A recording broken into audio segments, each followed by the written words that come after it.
Hello, I'm Isaac Hayes III, founder and CEO of Fanbase. Listen to what I'm about to tell you. The window to invest in Fanbase is closing. We've raised over $10.6 million of our $17 million goal. That means there's room for less than 6,370 people to invest in Fanbase for the average amount. The minimum to invest in Fanbase right now is $399. That makes you an owner in Fanbase today. Go to startengine.com/fanbase to invest. Why? Because current social apps have taken advantage of users for far too long, with content suppression, shadow banning, harmful racist content, and no real tools for monetization and equity.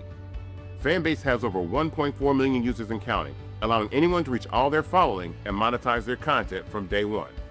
Social media is the new TV, and whoever owns the apps that distribute that content have the opportunity to own potential billion-dollar companies.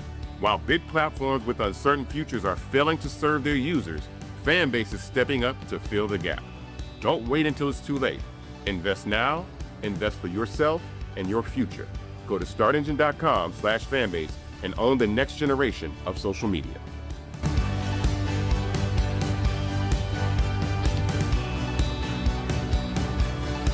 Today is Friday, August 1st, 2025, coming up on Roland Martin Unfiltered, streaming live on the Black Star Network, a special edition, 2 fantastic book interviews you do not want to miss. First up, the nation's justice correspondent, Elie Mystal, talks about his new book, Bad Law, 10 Popular Laws That Are Ruining America. It examines how our country's laws on immigration, abortion, and voting rights don't reflect the will of most Americans. He offers a perspective of how we'd be better off abolishing them and starting over. Also, on today's show, did you know the first paramedics in America were black? Yeah, I didn't know that either until I saw a scene from HBO's TV series The Pit, which includes references to the Freedom House Enterprises ambulance service, which was considered the first professional paramedic service in the United States.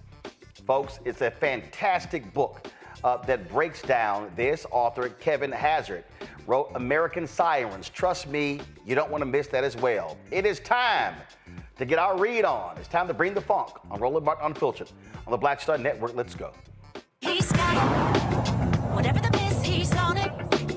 Whatever it is, he's got the scoop, the fact, the find. And when it breaks, he's right on time and it's rolling. Best believe he's knowing. Putting it down from sports to news to politics. With entertainment just for kicks, he's rolling.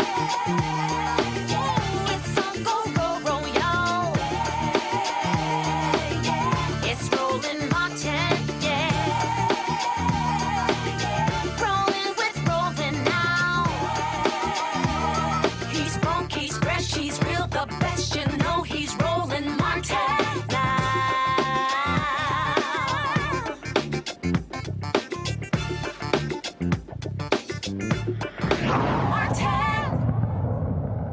Folks, we got many laws in this country, but it doesn't mean that they can't be changed. Well, Elie Mystal, you've seen him many times in our show.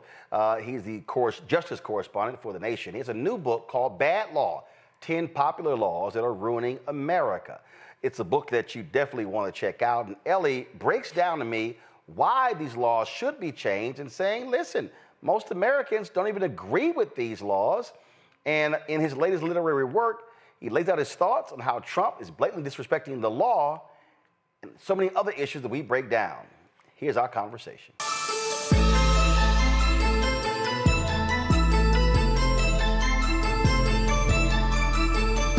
All right, Elie, before we get into bad law, explain to people that we literally are facing a significant constitutional crisis because of the twice impeached, criminally convicted thug, con man in chief, Donald Trump. Yeah, so the way that I've tried to get people to understand the problem here, right, is this. The president does something. Whatever president, whoever president, the president does something. Now, what's supposed to stop the president from doing those things, right? Well, we have a couple of options, right? We have laws that are passed by Congress. We have court orders that are issued by the judicial power, usually the Supreme Court. If the president can ignore both of those, right? If he doesn't have to follow the law as written down by Congress, and he doesn't have to follow a court order as issued by a federal court, then we don't have anything approaching a democratic self-government. We have a fascist dictatorship where the whims of the ruler affect what kind of a situation we live in, right? And that's exactly what Trump is doing now. One great way to understand it is with all of his illegal, unconstitutional funding freezes, right? He's cutting off money to various organizations, any organization that basically hires and admits Black people, their money is under threat, right? And that money that Trump is taking away was authorized by Congress, right? It wasn't authorized by the president. It was authorized by an act of Congress. He has been told by the Supreme Court and various lower courts to put them to give the money back, to turn the money back on. But he doesn't. He just keeps not paying people, right?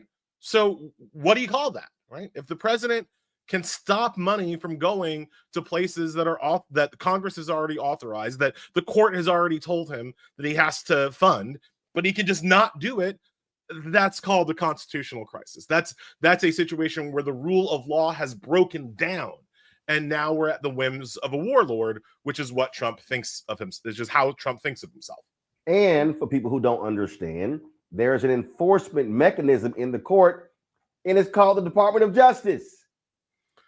Yeah, the Department of Justice doesn't really function anymore, right? Because the Department of Justice has been completely captured by the MAGA movement. Pam Bondi is not an independent United States Attorney General. She is a sycophantic United States Attorney General. She just does what Trump tells her to do. And so there's going to be no federal law enforcement forcing Trump to do any of the things that he doesn't want to do.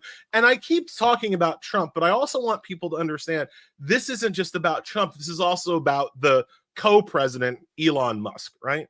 Because for all of the court orders that are aimed at restricting or restraining Trump's action, there are also a ton that are aimed at restricting or restraining Elon Musk's actions through Doge, right?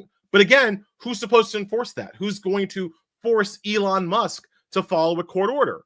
Well, that would have to be the executive branch, the President of the United States, the Department of Justice, and the FBI. And all of those organizations are so afraid of Musk that they won't say boo to him. So not only does Trump get to operate above the law because he simply ignores court orders against him, but Musk gets to operate above the law because Trump won't enforce any court orders against his daddy. And that's the vice grip that these people have our country in right now. This is without being hyperbolic, this is how democracies die. This is how you go from a Republican government based on democratic self-interest and universal suffrage to a dictatorship. And what's laughable is that the person who made all of this possible is John Roberts, by the Supreme Court allowing Trump to win by saying, you have immunity. You can do whatever you want. He took that ruling and said, oh, if I get back in, I don't give a damn what anybody has to say because I'm the king. The best thing that you can say about John Roberts, if you're trying to be completely generous to him, is that he is Dr. Frankenstein, right? In the Mary Shelley novel of the same name, that he created a monster. And now he's kind of running around being like, oh my God, what to do about the monster? It's killing my cousins. Like, that's the best way of thinking about Roberts. But I think that is far too generous. Dr. Frankenstein feels bad about the monster that he created. I don't think John Roberts feels bad. I don't think John Roberts is particularly afraid of the monster. I think John Roberts likes it. I think John Roberts likes the monster that he created is now going around and snuffing out the rights of people that John Roberts himself has never liked and never thought should have rights in the first place. So I think they're acting more in coordination than at opposition. There are processes. There's a way that Trump is doing it that I suspect John Roberts isn't thrilled about.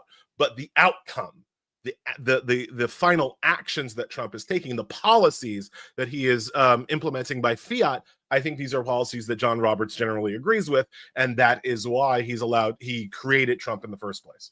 And see, this is the thing that for me, I keep saying to any Democrat in the future.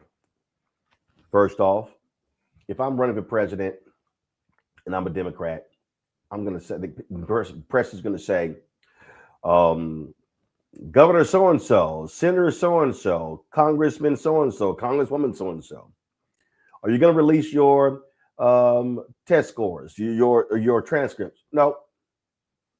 Are you going to release your health records? No. Are you going to are you going to put your money in the blind trust? Hell no. And then if they win, I'm going to use every inch of power of the presidency. See, Ellie, this is the thing that I believe happened. Democrats want to uphold the virtuous institution.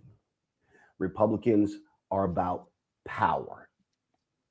Republicans use power maximally whenever they get a chance, and Democrats don't. And Roland, that actually kind of brings me back into my book and to why I wrote it, right? Because when Republicans get into office, they come in with a plan, and that plan is to smash things. They want to smash people's rights. They want to smash people's abilities to resist them. They want to create a system where Republicans can never be uncreated, can never be kicked out of office again. They come in with a sledgehammer and they take it to government institutions, right? When Democrats come into office, they come into office with super glue and duct tape, and they try to reconstitute things that the Republicans have smashed before without their own sledgehammer, without their own plan or strategy to smash the things that the Republicans have created, the often evil, racist, misogynist things that Republicans have created. The Democrats don't come in with a sledgehammer. They come in with, again, a roll of duct tape, trying to protect institutions as opposed to smashing the evil institutions that Republicans erected, right? And one of the reasons why I wrote the book is that, as I've been saying, Roland, this is my attempt to start writing Project 2029, right? Republicans came in, Project 2025, with a plan. They are implementing that plan. It is terrible for our people, right? Well, what's the Democrats' plan to counteract that, right? All you've got is like, we're not going to do what the Republicans do. We're not like that. That people don't come out to vote because they're like, oh, Orange Man is very bad. They already know the Orange Man is very bad. They've baked that into the system. Democrats need an actual plan for what they're going to do, and I argue what they're gonna smash if they ever get the opportunity to hold a sledgehammer again. And my book is about 10 things the Democrats could smash if they ever get power again in 2029. So here's a perfect example. So Trump comes in, he overturns the Lyndon Baines Johnson executive order as it relates to segregation in federal jobs. Democrats, oh my God, the Dobbs decision, they overturned Roe v. Wade. That's because Democrats actually were, it's stare decisis. Oh no, it's already been decided. Republicans were saying, no. We get to court, we overturn this sucker. Democrats did not use the power of legislation to codify, to make it law. They just said, the courts, they're never going to touch that again. This right-wing court is like, oh, hell no.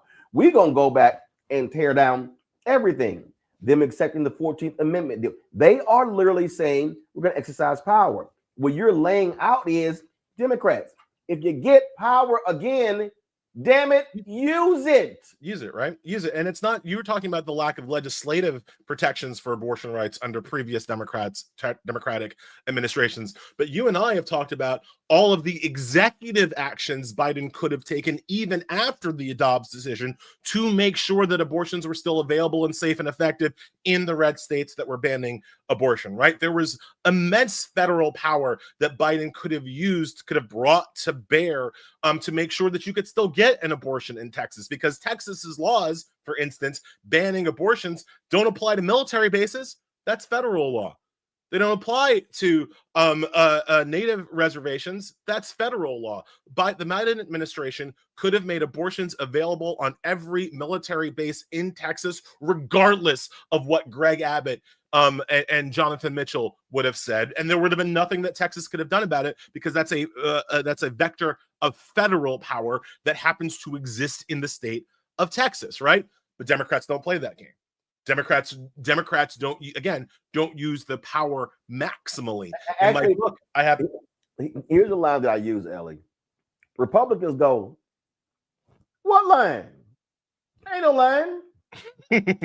Democrats see the line from 500 yards away, and they go, "Oh, we can't get near the line. You're 500 yards away. You're not even up close." And that's that to me. What is maddening? The purpose of winning is to exercise power. It's something that Republicans have always understood. It's why the Republicans have been able to take over the Supreme Court. It's why the Republicans have been. I mean, even if you look right now, there are people who voted for Trump, who don't really like what he's doing. I mean, nobody likes paying $7 for a dozen eggs, and nobody likes the tariffs, and nobody likes not being able to get their hands on the Switch 2.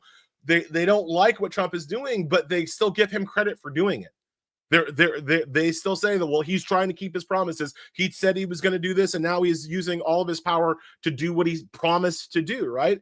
Democrats never get the benefit of that, because Democrats are never seen to be using their power as fully as they could.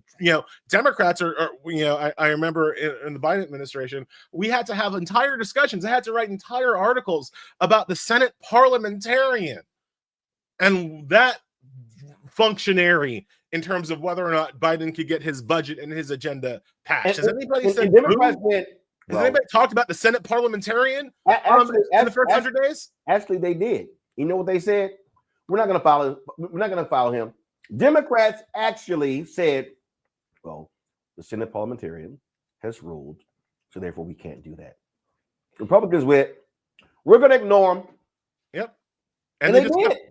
And they just kept on stepping, right? So, like, it's one of the reasons why Democrats are always fighting an asymmetrical war, right? Because Trump, and people need to understand this, the most popular part of Trump is the bigotry and the misogyny, right? That's very clear. I don't think that I have to tell your viewers and listeners that. I think most of the people who are watching your show know that, right? But his second most popular thing is his attack on institutions. People feel rightly that the institutions haven't worked for them, haven't helped them get ahead, have held them back. And that actually appeals to Democrats. That appeals to Democrats. That's the Bernie Sanders crowd. That appeals to Democrats. That appeals to Black folks. That appeals, like when we go into our communities, those are the kinds of things that we hear, that the institutions haven't worked thus far. Why should we be voting for the party that defends institutions? That's a really good argument that even I have trouble defeating when I'm out on the street, right? Because I also don't like institutions. And I hate how Democrats always seem to defend them. Trump's second most popular aspect of his racist, misogynist personality is the idea that he is an anti-institutionalist and he is going to smash the things that get in people's way. The Democrats' counterpoint can't be, no, we're going to protect the things that get in people's way. We're going to protect these esoteric, elitist, ossified institutions that haven't actually lived up to their form or function. That's always the Democrats' point, and that is a losing argument. And so when you bring up people like Bernie Sanders or AOC or Ayanna Pressley or Jasmine Crockett, one of the reasons why they're popular is because they are also anti-institutionalists. They are also unwilling to let traditions and conservatism with a small c, the idea that things in the past were better, they're not willing to fall for the okadoke. And they're willing to smash the institutions that get in the way of our progress just as much as Trump is. And that's one of the reasons why they're popular. That's one of the reasons why you have people who vote for AOC and Donald Trump in the same election, right? From 30,000 feet politics, that makes no sense. They're on two opposite sides of the spectrum. But when you think about their anti-institutional base, that is how you get AOC and Trump voters, right? And it's a problem the Democrats haven't faced directly. And it's one of the huge reasons why they are bleeding people of color, right? And I don't like to do the white media thing. I don't like to suggest that Trump is winning Black people or winning Latinos. He's still incredibly underwater. Trump, if we walked around unprotected in Harlem, he would get his ass kicked. You know, this is not a close thing. But for Republicans, when they don't need to win the African American vote, they just need to not get blown off the screen, right? And so those small marginal numbers of going from like 11% of the Black vote to 15% of the Black vote, going from 15% of the Black vote to 17% of the Black vote, that can make huge differences, not just in the national election, but also in all these state and local elections around the country. And the reason why Democrats are bleeding Black voters and Latino voters and Arab voters and Asian voters is because of the institutionalism of the party versus the anti-institutionalism of Trump and the MAGA movement. And it's a problem that we have to address head on in 2026 and 2028 if we're going to have a chance to stop this guy.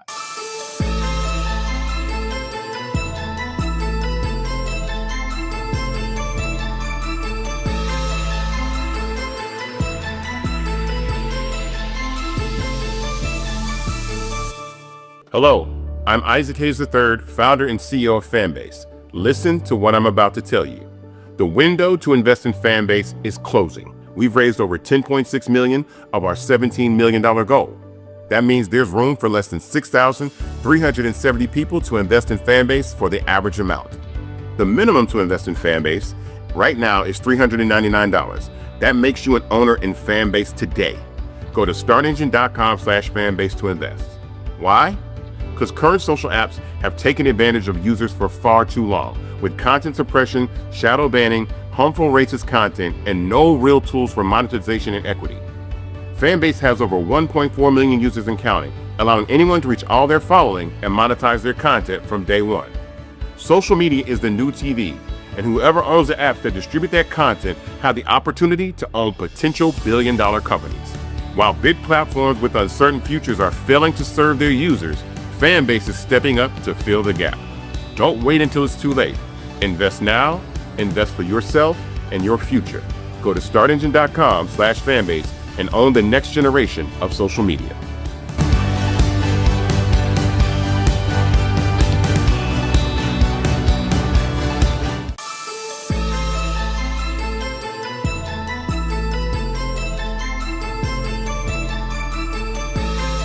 Out 10 popular laws that are ruining America. How did you arrive? First of all, I take it your list is actually longer. So how did you arrive at these specific 10? Yeah, Roland, look, scoping was obviously the hardest problem for the book. There are lots of laws. Many of them are dumb. I have not read them all. The way that I scoped, the way that I whittled it down to 10 is that I thought of two things. One, what are laws that we can just repeal, right? Not laws that we need to reform or massage or bring into the modern age. What can we just be rid of? A great example of this is the Anti-Drug Abuse Act, right? Now, I do not like the Anti-Drug Abuse Act. I do not like our drug laws. I think they are provably racist and have caused great damage to multiple communities, including ours. However, I'm not going to say that we should repeal all drug laws, right? We should probably still have some drug laws. I don't work for the Sackler family. I'm not trying to get people hooked on opioids. There should be some, minimum standard of drug laws in the country. They should be fair. They should be equal. They shouldn't be racist, whatever. But the Anti-Drug Abuse Act is an example of a law that needs to be reformed. The laws that I wrote about in the book, the 10 that I've picked, were laws that can be struck, just gotten rid of, that don't need to be reformed, that are so evil, so racist, so stupid, so misogynist, that we can just be rid of them, right? So that was the first focusing mechanism. And the second was, as I say in the title of the book, these are 10 popular laws that are ruining America. All of the laws that I focused on in the book enjoyed broad bipartisan support when they passed. Now, in a lot of cases, Democrats belatedly are just like, oh, that was a bad idea. We shouldn't have done that. We shouldn't have done the 1994 crime bill. Whoops, that was a huge mistake, right? But at the time, the 1994 crime bill, the Armed Career Criminals Act, these were laws that were spearheaded and championed by not just Republicans, but also Democrats. You don't get the 1994 crime bill if you don't have the Congressional Black Caucus getting it over the line. Those were critical CBC votes that got the 1994 crime bill passed, right? So the other scoping for the book were people wanted these laws when they were passed, and they're terrible. Let me tell you why.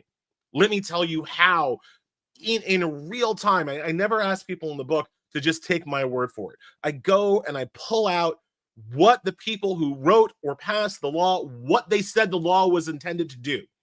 And in most cases, they're pretty honest about the racism or the misogyny or the stupidity that they wanted to do when they passed those laws.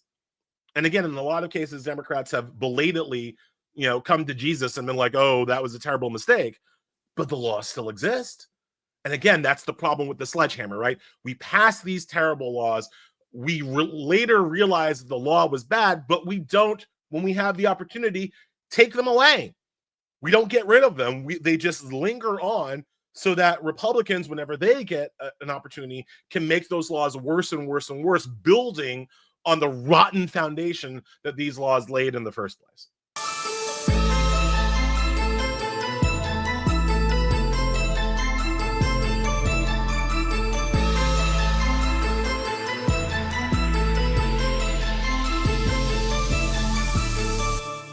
What's up, y'all? Look, Fanbase is more than a platform. It's a movement to empower creators, offering a unique opportunity for everyday people to invest in Black-owned tech, infrastructure, and help shape the future of social media. Investing in technology is essential for creating long-term wealth and influence in the digital age. The Black community must not only consume tech, we must own it. Discover how equity crowdfunding can serve as a powerful tool for funding Black businesses, allowing entrepreneurs to raise capital directly through their community through the Jobs Act.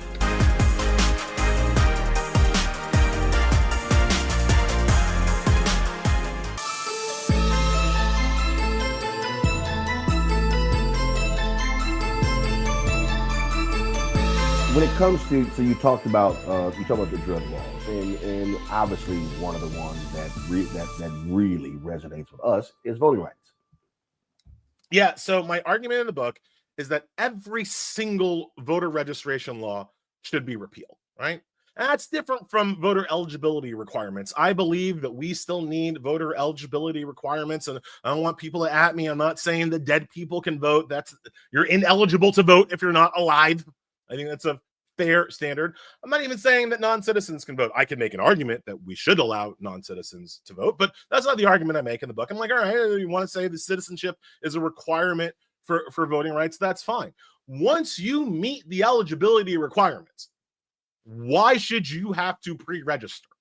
Right? If I am eligible to vote, why can't I just show up and vote? Why do I have to register days, weeks, sometimes months in advance? Why do I have to go through a second hoop when I'm already eligible to vote? You see, voter registration requirements do not prevent ineligible voters from voting. Voter eligibility requirements prevents that. And then, of course, when the Supreme Court ruled that, it was a case of Ohio, white guy sued.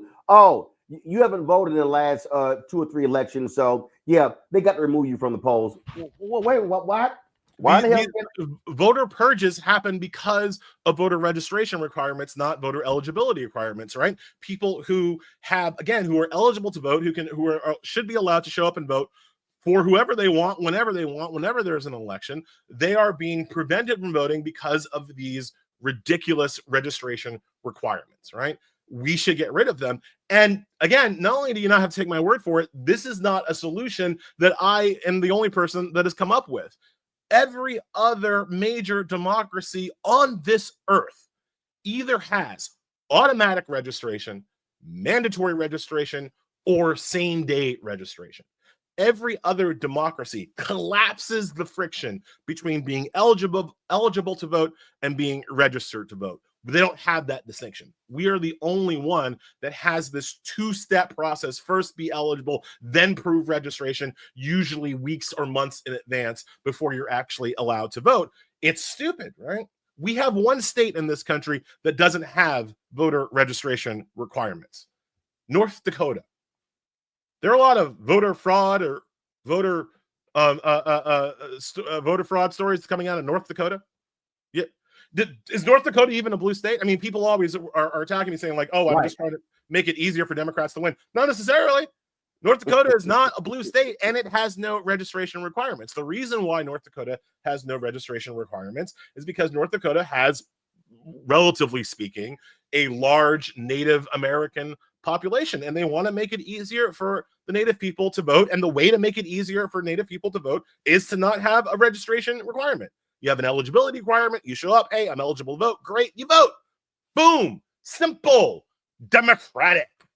That's all you need. And it's all North Dakota needs. It's all France needs. It's all Israel needs. It's all Chile needs. It's all the UK needs. It's all Australia needs. I can list the countries. We are alone in our stupidity over voter registration.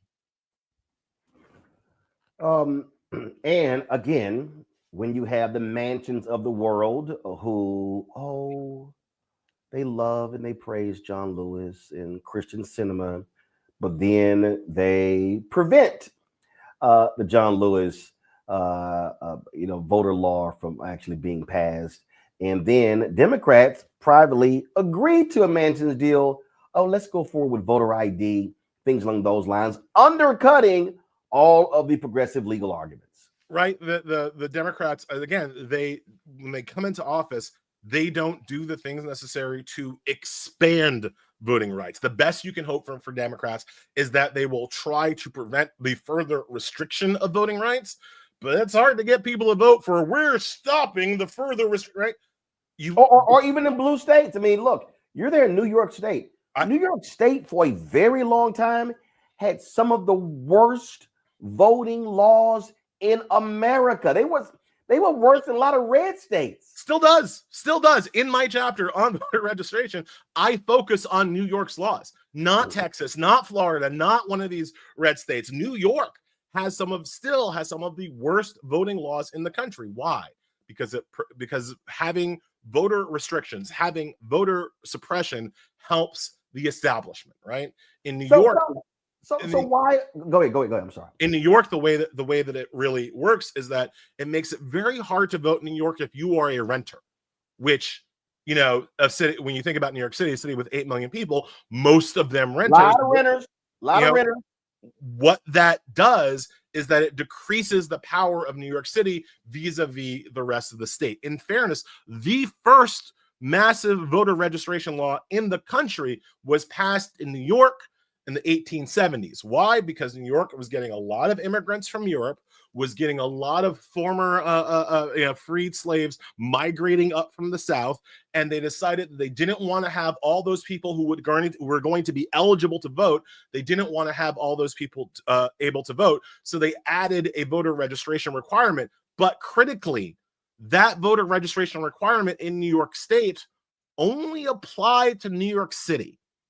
So if you lived in Brooklyn, you had to register to vote. But if you lived in Syracuse, if you lived in Albany, if you lived on Long Island, you didn't have to register to vote. Why? Because white folks with money lived in those places, whereas black people, immigrants, lived in the city, and those were the people they didn't want to allow to vote. New York State is not just one of the worst now, it's one of the worst historically when it comes to voting rights. So why do voting rights advocates, why do they just keep skipping New York State? Like you don't see voting rights groups holding mass rallies in Albany or New York City or whatever the heck. What? Because it's blue? Because it's blue.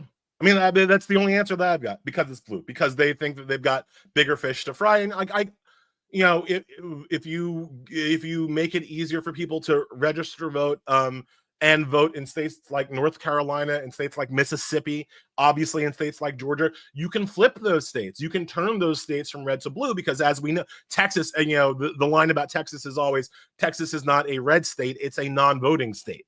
right? And if you got a lot of more people registered in Texas, you could flip Texas blue, and that would completely change the map of America. So I understand why they focus some of their efforts, more of their efforts, in places in the South as opposed to New York State. But I think it would show how nonpartisan the voting rights and voter registration movement is if they had as much smoke for New York as they have for places in the South. Because again, it doesn't have to be a partisan issue. Making sure that it's easy and frictionless for people to register to vote and then vote doesn't necessarily mean that Democrats win. It means that Americans win. It means that Americans get to participate in their government as was promised to us in our flawed Constitution. That's a bigger goal than any one party being in power in any one state. Of course, the Republicans understand that their best chance of winning is to have the fewest amount of people voting, right? And that's where we get to the voter ID laws. Now, I've made the argument, Roland, that if you gave me automatic registration, if you gave me the mandatory registration, automatic registration, portable registration also being entirely critical, right? So like your registration should follow you when you move. You shouldn't have to re-register, right? Going back to New York, if I move from apartment 2B to apartment 1A in my own building, I got to re-register to vote. So a huge thing is voter registration portability is something that we need in this country. But if you gave me all of that, I would give you voter ID. If you want to give me a national voter ID that everybody can get, that is free. Free is critical because the 24th Amendment constitutionally prohibits a poll tax, and having an ID that you have to pay for becomes a form of poll tax, however small you might argue that it is. So if you give me a free, easily accessible national ID, and in exchange, you give me national voter registration and portability and automatic registration, I make that trade every day. I make that trade every day. You know who doesn't? The Republicans. Because the Republicans aren't actually concerned with voter fraud. They don't actually want to stop voter fraud because voter fraud doesn't really exist. They want to stop people from voting. And my plan would make it easier for eligible citizens to vote, even if they had to get an ID to prove that they are eligible. And that's why Republicans will never go for it.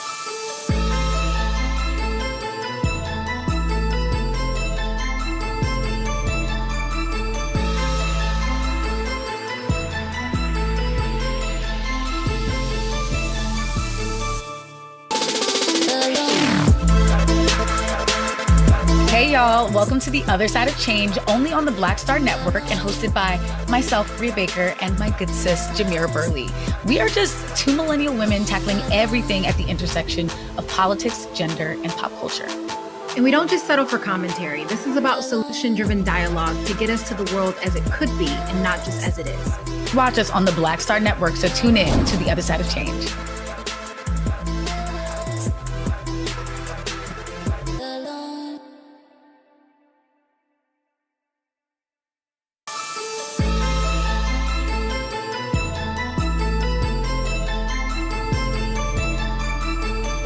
Have you had elected officials reach out to you and say, damn, Ellie, you're making a lot of sense.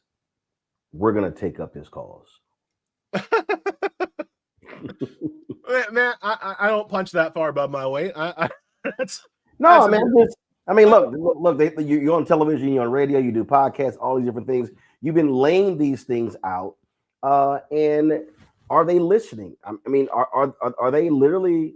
Hey, Ellie, you know what? Walk me through this. Explain to me how we can do this, or because that's what the right does. The right is they've always listened to their thinkers. A lot of the things that we see today came out of conservative think tanks, from authors. When you actually look at Donald Trump's entire campaign and how he operates, he completely ripped off Pat Buchanan. Yeah, I mean, you're absolutely right. I mean, the conservative think tank mafia is responsible for many of the conservative and Republican ideas, whereas the Democrats do not use its far more august, I would argue, think tank mafia to inform their own policies and positions.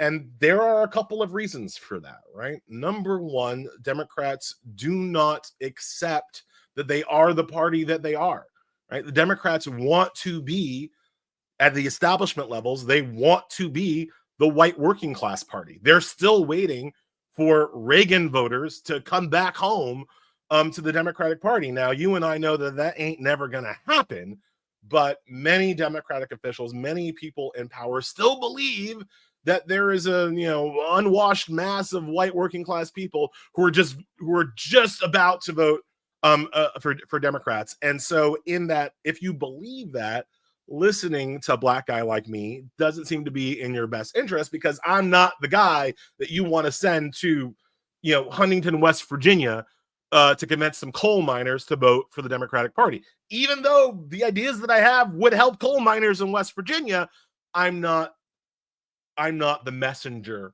necessarily that you want to have. So that's one of the reasons why we don't listen to our think tank mafia. But I think so that's kind of like on the ground. But I think in a larger sense, it's not so much that people aren't listening to people like me. It's who's listening to people like me, right? The younger people in our party do, I've had conversations with some of the younger representatives and some of the younger legislators and some of the younger candidates. I do have those conversations, and I know for a fact that there are younger people, not just people of color, but primarily people of color, not just women, but primarily women, who are thinking along my lines and are interested in my ideas or ideas from people like me and like us, right? The problem is that those people are not in leadership establishment positions, right? And there's the old guard kind of won't get out of the way and let the new guard take the leadership roles and become the tip of the spear. There's still just a lot of old guard dead hand control over the party. Now, not every... Which is why I believe what that new guard has to understand is they've got to organize and mobilize external pressure in order to bring that to bear. Right. The reality is, I don't care what it is, you cannot succeed solely with an inside game. Yes. When you are an agitator, when you're operating guerrilla warfare, when you are an insurgent, you cannot play by traditional rules. And I think they've got to have forces outside. And this is the hardest thing for people to understand. You got to have folk who are willing to unleash protesters, demonstrators against folk who you say, hey, I agree with you last week because this thing is so important. We need to win it all. 100%. You need an outside game. That's one of the reasons why I don't run for office. I think I'm more effective on the outside than I would ever be on the inside. I'm way too. Actually, I think here's the problem. Actually, it's not a problem. I think folks like you and I, the problem is we are so honest that we might start with 20,000 votes and end up with 5. Yeah, because we're not tolerating people's bullshit. We're not. It's like when people. I remember somebody asked me and said, every place that I've worked in, they've asked me to run for office. I said, let me explain to y'all how this is going to go. A constituent is going to come up to me and they're going to say, I want you to do something about our schools. And my response then is going to be, do you have any children in the school? And they're going to say, yes, I do. I said, where do they go to school? Then they're going to say, said elementary school. And I'm going to say, oh, you remember the PTA? And they're going to say no. And then I'm going to say, how in the hell can you ask me to fix your schools when your sorry ass can't even join your own PTA? See, right there, that voter's gone. Because I just believe, Ellie, that the greatest fear in our society, and I don't mean black people, I mean everybody, people hate accountability. I think I would definitely put that in the top 5. People do not like to be called, on their own bullshit. I also think that like to run for office, to be a politician, you have to believe that there is a certain institutional procedure to all of this stuff that can be massaged and bent to your will. And I don't necessarily believe that. That's why, again, I think I'm better on the outside pushing people to become more educated and to become more knowledgeable, and to, as I say in the book, don't vote harder, vote smarter. I think that I have a role to play there. I think if you put me in Congress, I'm weakened in some way, because Congress is about compromise. Congress is about working across the aisle and trying to work together where you can with the people who you can't, like. And that's never been my kind of mode of even thinking, much less my reality, right? So I don't think that I would be great in that kind of role, but there are people who are great in that kind of role. And the people who really want to do change right now tend to be the younger people. And I don't want to, I'm not being ageist.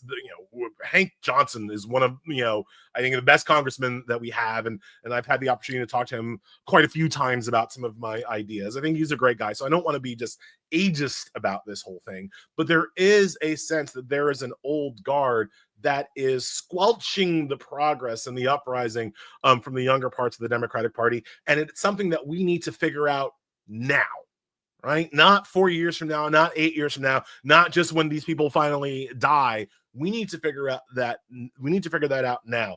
I do not know that we will have a free and fair midterm election in 2026.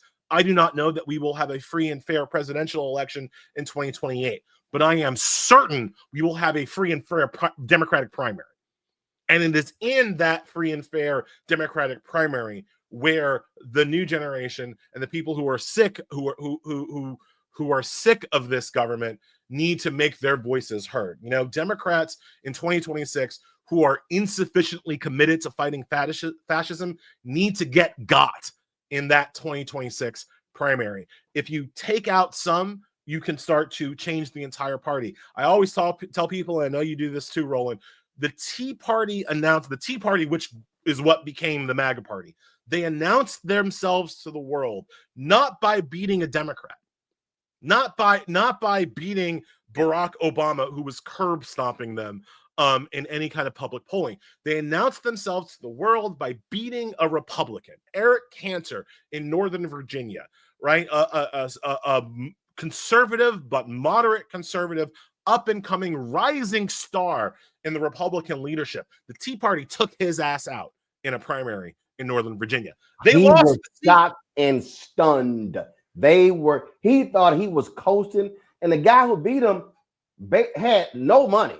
Yeah, and they lost the seat. The Republicans, the Tea Party took him out, put a crazy Tea Party conservative up, and they got their ass blown out of that seat in the purpling Northern Virginia. But it made the entire Republican Party stand up and notice, oh, wait, we got to take these Tea Party people seriously. They've got real political power.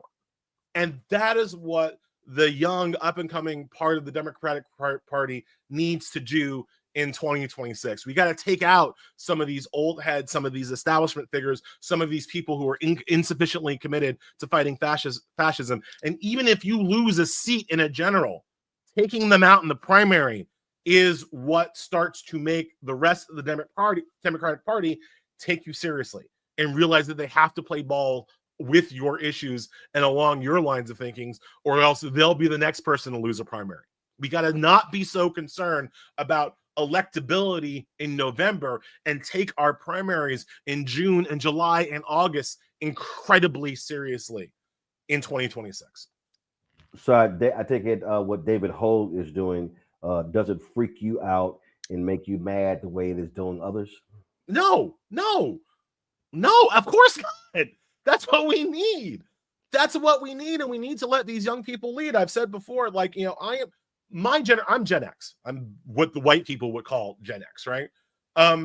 My generation failed. My generation. In fact, our generation is the only demographic where a majority supported Trump. Yep. The only one. Our generation is a failure. We had an opportunity to push the rock forward. We had an opportunity to build on the Barack Obamas of the world, and we failed miserably. That means, guess what, folks? We cede our right to lead. Our failure has ceded our right to lead and must pass to the next generation, the millennials and the Gen Zers. They're the ones who have to lead now because we failed. What I can do as an old head, as a Gen Xer, right? My role is to help them, right? My role, I like this, the analogy that I've made is that, like, look, I'm a dad. I'm supposed to go to the game and bring orange slices, right? I'm not supposed to play in the game.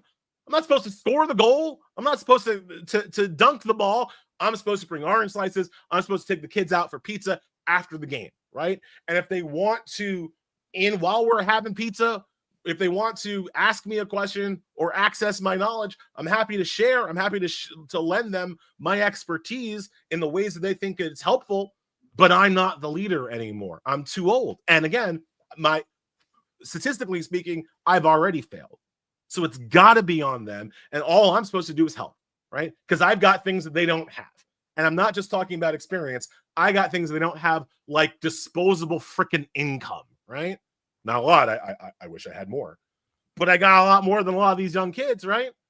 I can at least spell the word mortgage, right? That they're never gonna, that in Trump's economy, they're never gonna get an opportunity to have, right? So I've got some experience, I've got some expertise, I've got some income. I can help them in their quest, but it's got to be their quest, and they've got to be the ones that are leading it, and we've got to be the ones that are in a support role. And that is fine with me. I'm willing to help, but there are far too many in our generation, to say nothing of the boomers, who won't get out of the way, who won't help, and won't let the kids lead. Look, the kids are going to make mistakes.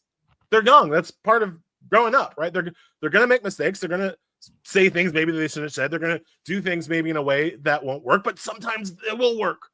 Sometimes they'll succeed. You know, why would a 30-year-old would-be candidate come asking me what I think our TikTok strategy should be, right? I don't know. I'm not digital native, right? You want to ask me how to write a print magazine article? I have some thoughts, but you want to ask me how to, like, do your campaign ad on YouTube? I'm probably not the guy to ask. The kids are going to have to lead, and we are going to have to support them in their efforts. And that's how we're going to beat the guy.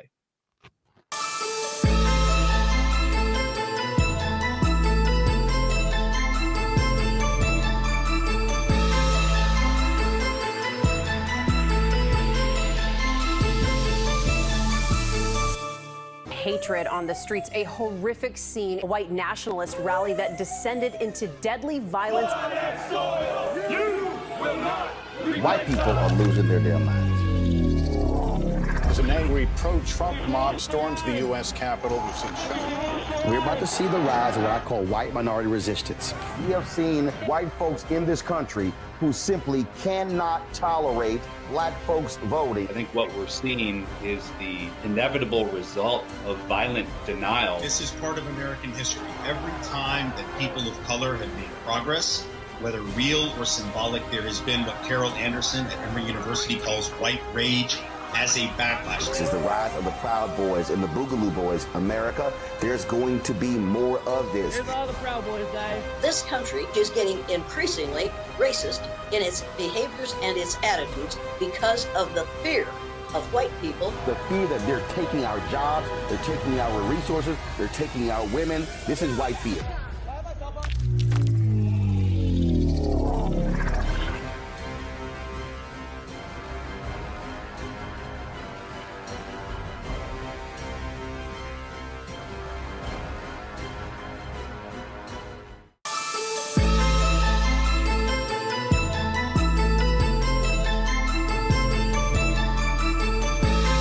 All book authors this, and that is, as they were writing their book, as they were researching their book, as they were doing interviews, things along those lines.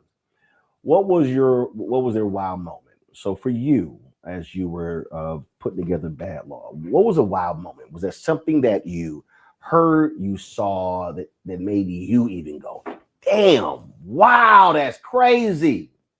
Yeah, so I wrote about the Immigration and Nationalization Act and how that needs to be repealed, right? And as I'm researching how they passed this law in 1921, I came across their star scientists, the guys whose literal scientific theories were used as a justification, not just for the law, which is our fundamental alpha immigration law, but also for why the law was important and how the law should be written. And this scientist was named Harry Laughlin, which is a name that I recognized, and I couldn't figure out why I recognized the name until I did a little Google searching, and I realized that Harry Laughlin was the chief American eugenicist of that age. He was so popular and famous for his theories on eugenics that Nazi Germany imported him, emigrated him to Germany to teach the Nazis about eugenics, right? The Nazi eugenics theory was given to them by an American, specifically by this guy, Harry Laughlin. He literally got a medal in 1938 from the University of Heidelberg. Do you know how much of a bad dude you needed to be to get a medal from the University of Heidelberg in 1938, right?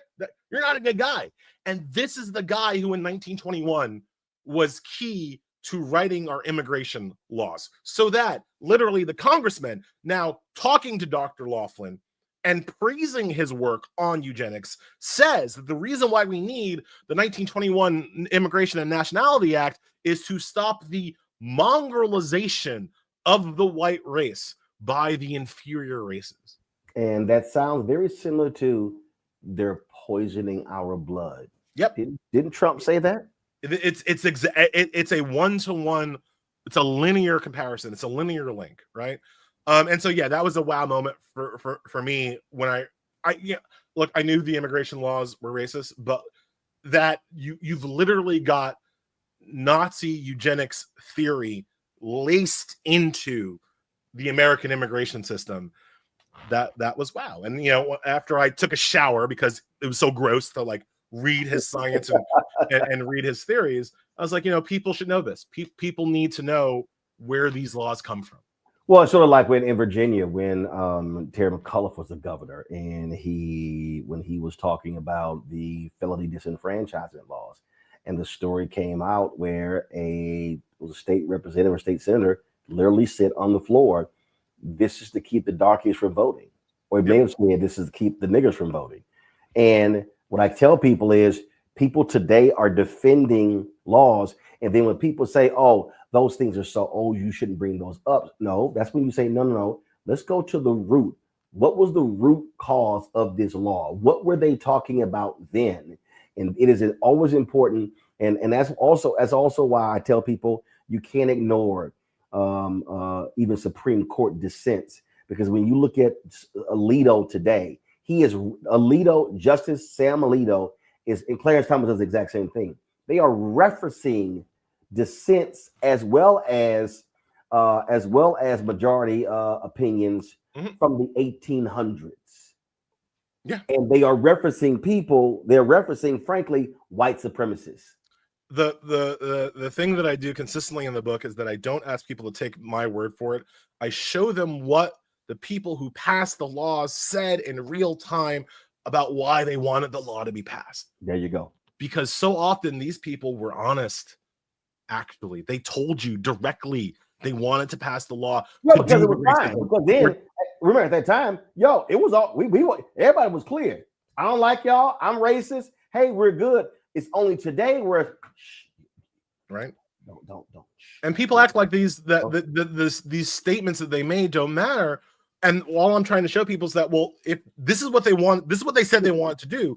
Now here's how the law that they wrote does exactly what they said they wanted it to do. They achieved their goal. Succeeded, right? To say that these statements don't matter, you have to imagine that these people failed, right? That these people wanted to do racism, but didn't know how to do racism in the law, and they were just too stupid to write the law the way that they wanted to. Well, what if they weren't? What if they were smart? What if they accomplished their goals? And for at least these 10 laws, I try to show how these racist or misogynist or stupid people, anti-poverty people, literally accomplish the goals that they specifically set out to accomplish when they wrote the law. Folks, the book is called Bad Law, the 10 popular laws that are ruining America. It is from the Silver Fro man himself, Ellie Mistel. Ellie, I appreciate it and praise the Lord. You upgraded your system because I would have cussed you out. You had them big ass headphones on, looking like you had a Sony Walkman under the table from the 1980s. There is a part of me that still wants to do these like Radio Raheem, just like have the speaker like this. But we now have JBL speakers that we can roll. Ellie, I appreciate it, man. Thanks a lot. Thank you so much for your time, Roland. All right, folks, great conversation with Ellie. When we come back, I'll talk with the author of a book that details the nation's first paramedics. Yes, a group of brothers in Pittsburgh. You're watching Roland Martin Unfiltered. Right.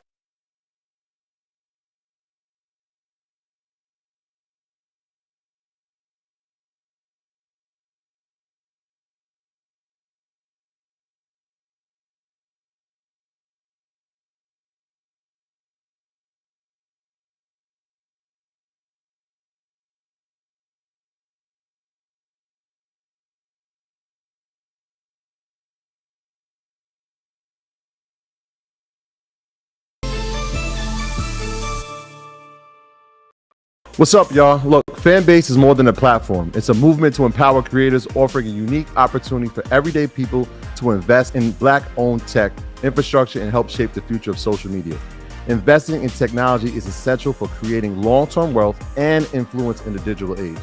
The Black community must not only consume tech, we must own it. Discover how equity crowdfunding can serve as a powerful tool for funding Black businesses, allowing entrepreneurs to raise capital directly through their community through the Jobs Act.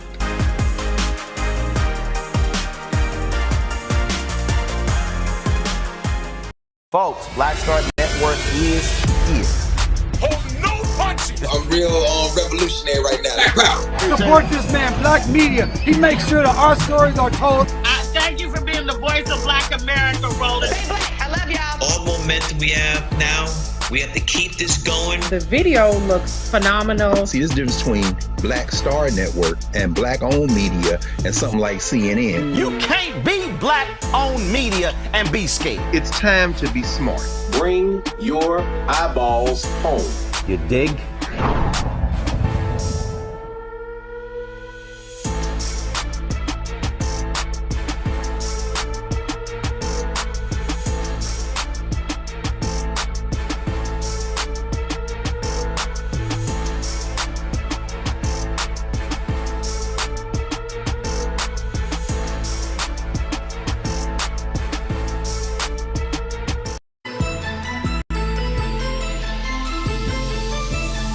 Welcome back to Roland Martin Unfiltered on the Black Star Network.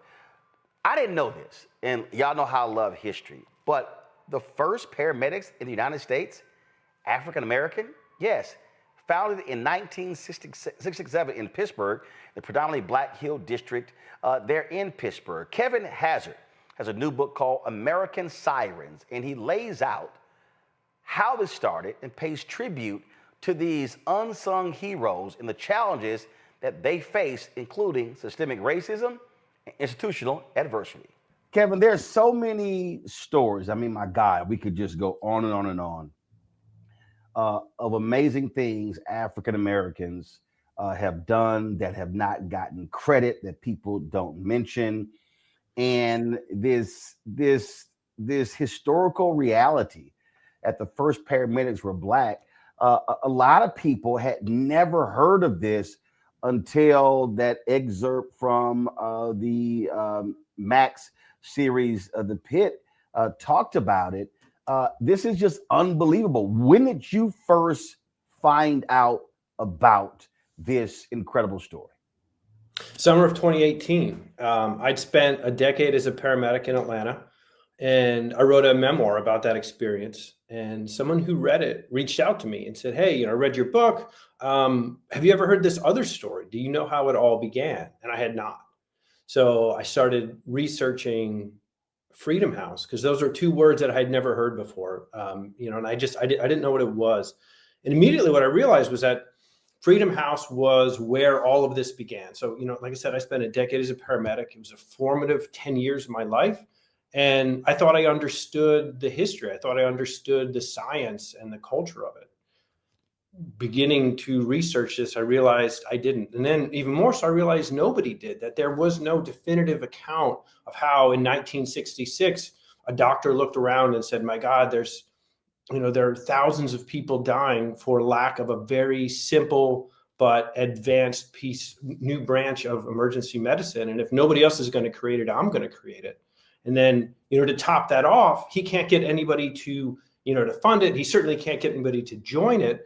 And, he happened to be living in Pittsburgh at the time. And there just so happened to be a nonprofit in the city of Pittsburgh based in the Hill District, which, is a predominantly Black neighborhood in the city. And what they were trying to do was bring job opportunities to local residents. They were having an incredibly difficult time doing it. And so they walked into the hospital one day with a very, basic plan to say, hey, what if we can bring our residents to the hospital? Is there a way we can sort of create this very low tech ambulance service? And the doctor, Peter Saffer, looks across at Jim McCoy, who was running Freedom House Ambulance, and he said, no, we are not going to do a low tech ambulance service. We're going to change the world. And through the course of that meeting, two things come out. One is that the world's first paramedics are going to be from the city of Pittsburgh. And the second is that the world's first paramedics are going to be Black men from the Hill District. Okay, so prior to this, what happened? Either you drove yourself to the hospital, or you were screwed, or someone came to the house? Yeah, 100%. It depended on where you live. There are some cities where it might be a volunteer fire department. There's some places where it was a funeral home, which, if you think about it, makes sense. It's the only business with a vehicle that can transport a person who's lying down. But what a horrible start to your emergency. You're hoping that your family member doesn't die, and what screeches up in front is a hearse, and two undertakers hop out and have to sweep flower petals out of the back of the hearse. And then load your family member in and race them to the hospital. They're going to get paid about $2,000 for the funeral, maybe $20 for the ambulance ride, so you can see, where their loyalties really lied. I mean, it was a horrible situation, and a lot of people were dying because nobody who showed up had any kind of training. In the city of Pittsburgh, what you had was a police-borne ambulance service, so it was usually older cops. Who drove around an old beat up paddy wagon. It had a canvas stretcher. They had no equipment. They had no training. They had no ability to do anything but take you to the hospital. In fact, they didn't even ride with you.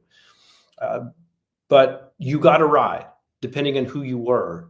In the Hill District, which again, low income, high crime, vast majority of the people living there were Black. And the reason that neighborhood was the way it was because the city had routinely sort of chipped away at its infrastructure, had denied it funding, and because of redlining in real estate laws, people living there were not allowed to move out into other areas. So it just got continually cramped. So if the cops got a call in that area, they might show up, they might not. When they did show up, they might transport you and they might not. One of the future paramedics has an incredible story of his mother having a stroke, and he called for help, and this paddy wagon pulls up, two aging cops amble out. They slowly make their way inside. They take one look at his mother, who has never had a drink in her life, and said, she's drunk. He knew his mother was having a stroke. He fought with them. He argued, finally convinced them to take her to the hospital, but they refused to carry her. So he had to carry his own mother to the back of this paddy wagon. He laid her in. They shut the doors and drove away. His mother rode in the back alone to the hospital, where she later died of a stroke. So this was the sort of care that existed around the country. In 1965, a report was released that said you are more likely to survive a gunshot wound in Vietnam than you were in the U.S. And the reason was that in Vietnam, you have a corpsman. In the U.S., you have the volunteer fire department, you have the funeral home, or you have two indifferent police officers who show up to your house at a paddy wagon, none of whom are trained. And that's what existed prior to Freedom House. So these young men who started Freedom House, what was their prior experience? Were they healthcare practitioners? Were they in the military? I mean, how did this even just come up to create this? So two things happened simultaneously. One is Peter Safar, who is the doctor who invented CPR. His own daughter died of an asthma attack because the people who showed up to her emergency were not able to treat her. So by the time she got to the hospital, she was dead. He took that experience and turned it into action. And so he spent about a year, developed what would become the first paramedic curriculum. So that happens. So you have this incredibly, advanced training program. They're able, anyone who went through his program would be able to do essentially what a paramedic does today. But he didn't have the people. And so, the guys who eventually were recruited for this, I mean, think about the sales pitch for a second. This is an 8, maybe 9-month training course, 5 days a week, occasionally on the weekends, oftentimes at night. You've got to walk away from your life to do this. So this isn't, people who say yes to this aren't people with a lot of options, especially when you consider that when you finish this course, you've been trained for a job that technically does not exist. So what are you even going to do when you come out of this? So the guys that he and Jim McCoy recruited, some of them were military veterans, some of them were high school dropouts, some were just high school graduates, a few had criminal records. A bunch of them, though, the majority of them were just young guys who the world had said, you don't really have a place. And they were looking to find a way to make their mark. And it just so happened that the place they were going to make their mark was in the back of an ambulance. So, these two docs. So, were there one or two doctors? Is it Safar and someone else? Yeah, Safar was the doctor, and then McCoy was the man who ran the nonprofit that recruited the people. Gotcha. And explain this.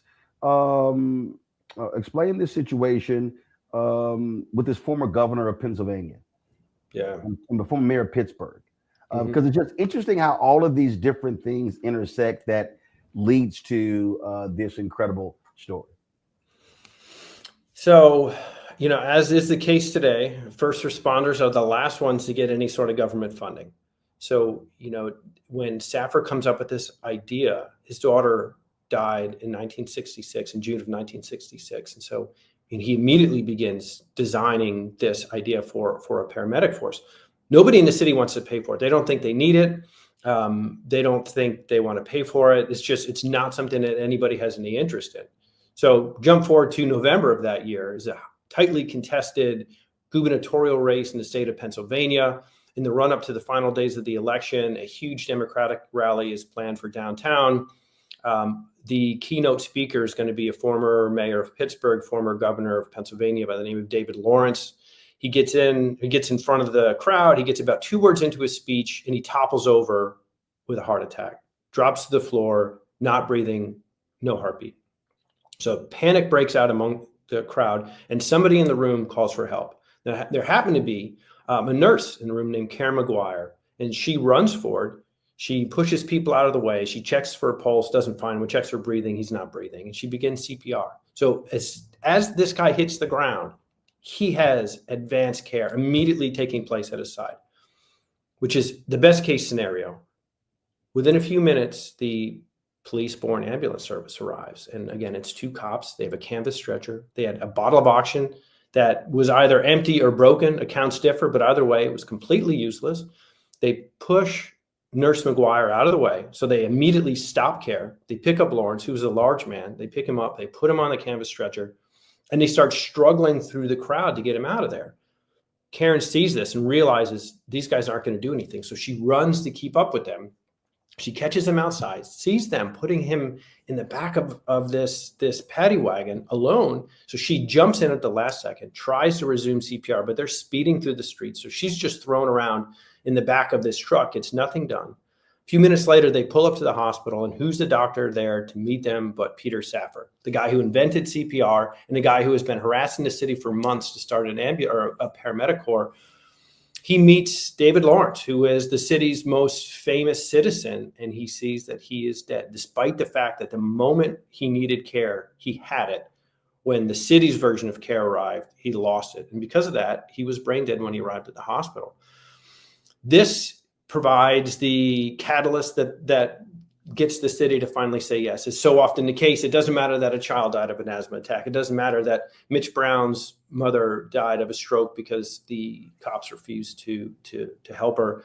What mattered was that a very famous man died, and the city saw for itself. Thousands of people witnessed it firsthand, but it was covered heavily in the newspapers and on TV. Everybody knew that David Lawrence died because the city was lacking in its healthcare infrastructure. So finally, they turned to Safar and they said, fine, if you want to do this thing, go ahead and do it.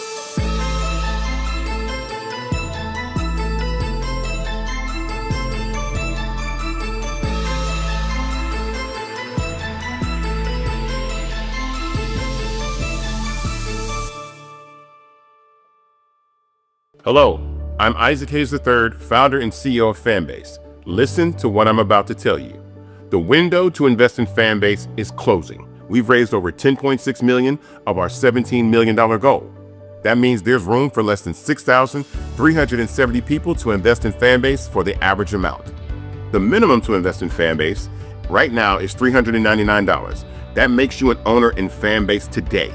Go to startengine.com/fanbase to invest. Why? Because current social apps have taken advantage of users for far too long, with content suppression, shadow banning, harmful racist content, and no real tools for monetization and equity. Fanbase has over 1.4 million users and counting, allowing anyone to reach all their following and monetize their content from day one. Social media is the new TV, and whoever owns the apps that distribute that content have the opportunity to own potential billion-dollar companies. While big platforms with uncertain futures are failing to serve their users, Fanbase is stepping up to fill the gap. Don't wait until it's too late. Invest now, invest for yourself and your future. Go to startengine.com/fanbase and own the next generation of social media.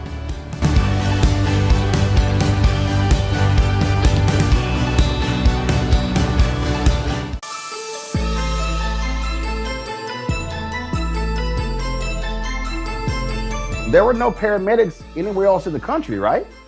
No, nothing like this exists anywhere in the country. And again, 1965, a group of physicians put out this pamphlet decrying how bad pre-hospital care is in the United States. Vietnam is going on, so you have physicians who are returning home and who have experience with corpsmen who are saying, this is doable. Somebody could do this. We could train people to save lives. 1965 alone, more Americans die in auto accidents than were killed in the entirety of the Korean War.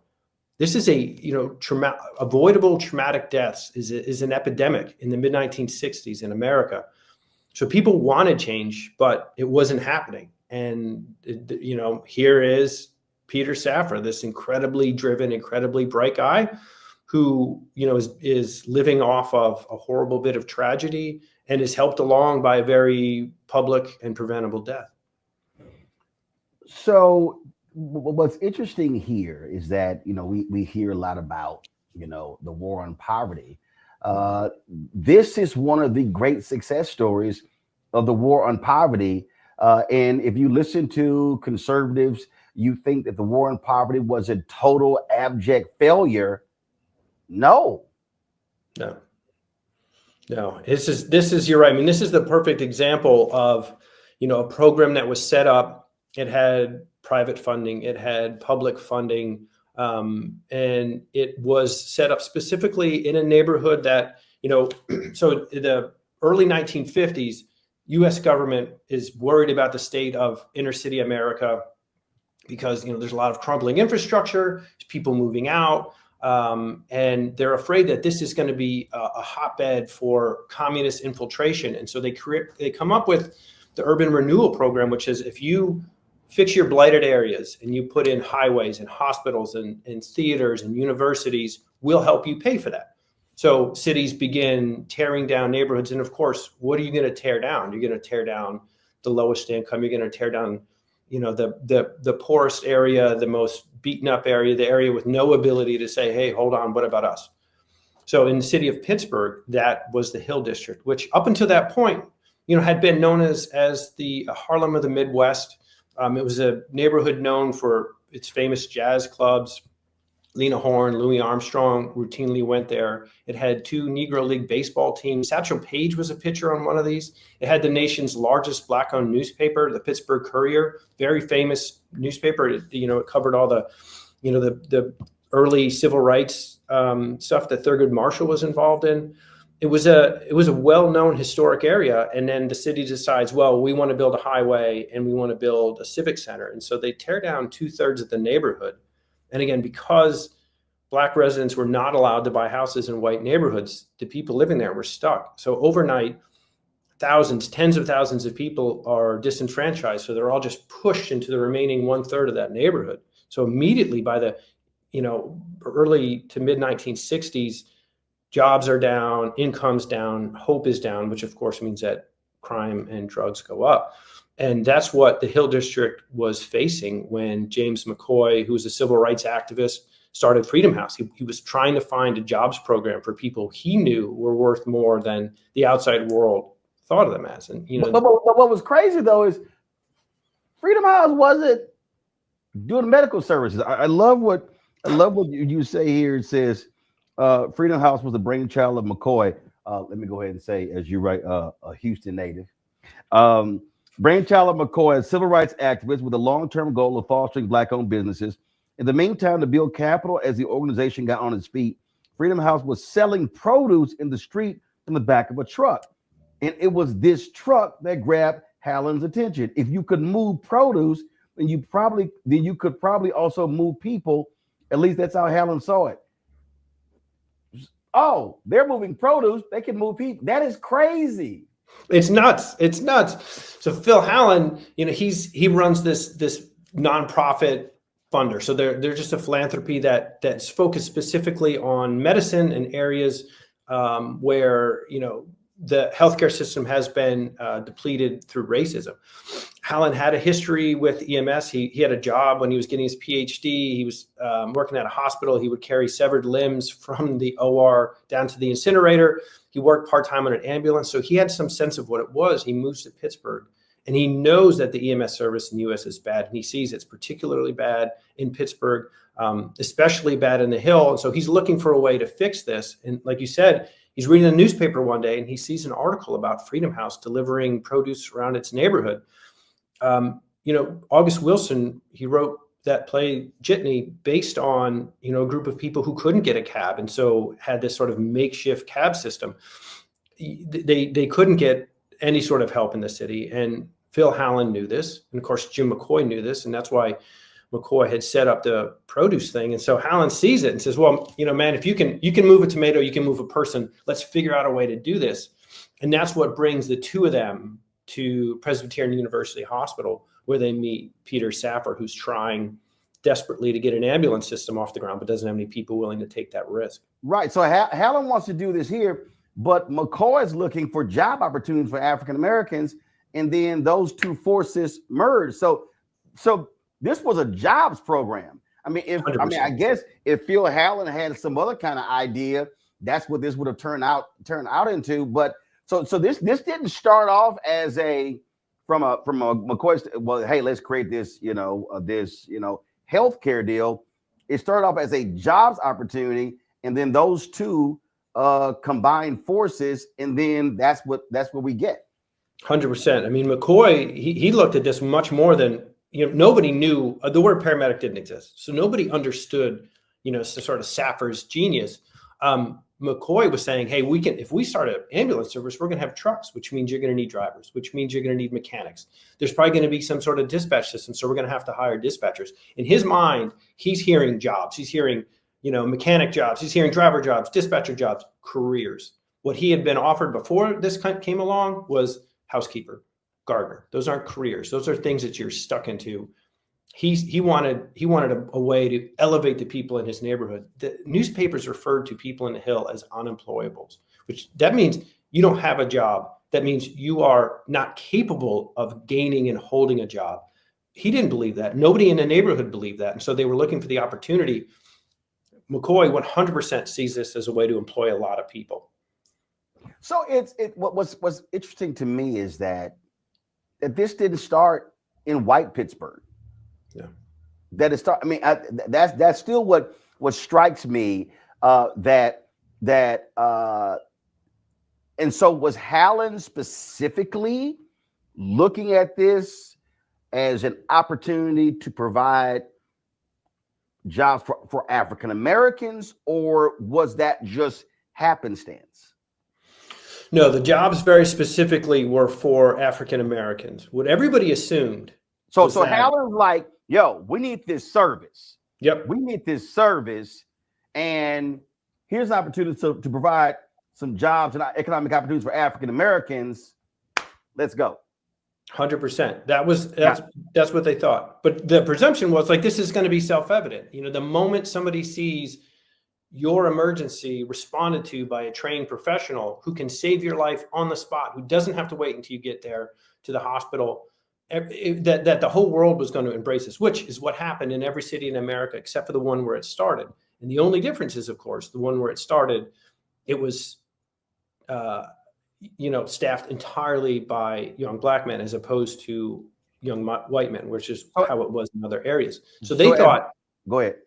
They thought it was going to expand. They thought like it would move to other neighborhoods in the city, that it would start in the Hill, but that it would move to everywhere in Pittsburgh because people would see the genius of it. But it didn't. It didn't. And was it because they saw it was all black?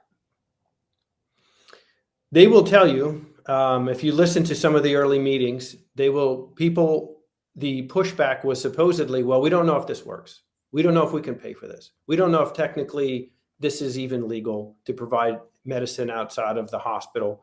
There were all kinds of concerns. But again, the only place those concerns existed was the one place where the people providing the care were black.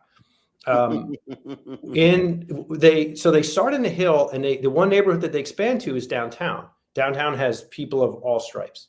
So, these guys begin responding to calls, chest pain, shortness of breath, all the things that happen today. But some of the people now that they respond to are white. And for the first time, they find that their patients are actually weighing the option of, hey, do I want to die right here at my desk, or do I want to allow a black man to lay his hands on me? And seriously? Yeah, that was a real concern, and they had multiple occasions. They had to sit down and say, "Hey, touch me, or I could die." Yeah. Let me just go ahead and go meet Jesus or go meet Satan. Yeah, you're talking about a neighborhood or a city. People often think, when you think racism, you think segregation, you think Mississippi, you think Alabama. There were articles in the newspaper at the time when they began, unwinding all of these redlining laws in real estate that did not allow you to sell your house to black homeowners.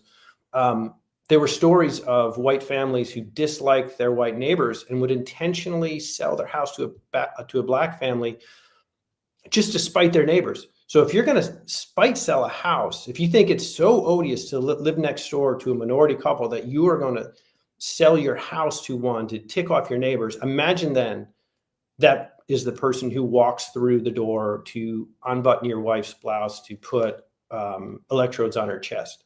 People really, really fought it. And these guys were stunned.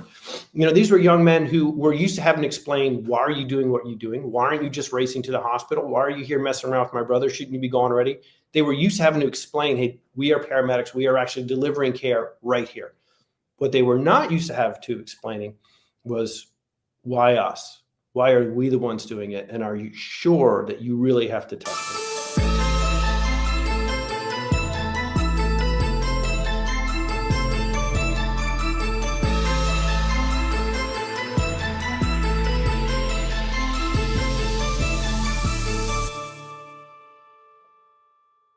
hatred on the streets, a horrific scene, a white nationalist rally that descended into deadly violence. White people are losing their damn minds. As an angry pro-Trump mob storms the U.S. Capitol, We're about to see the rise of what I call white minority resistance. We have seen white folks in this country who simply cannot tolerate black folks voting. I think what we're seeing is the inevitable result of violent denial. This is part of American history. Every time that people of color have made progress, whether real or symbolic, there has been what Carol Anderson at Emory University calls white rage as a backlash. This is the rise of the Proud Boys and the Boogaloo Boys. America, there's going to be more of this. Here's all the Proud Boys, guys. This country is getting increasingly racist in its behaviors and its attitudes because of the fear of white people. The fear that they're taking our jobs, they're taking our resources, they're taking our women. This is white fear.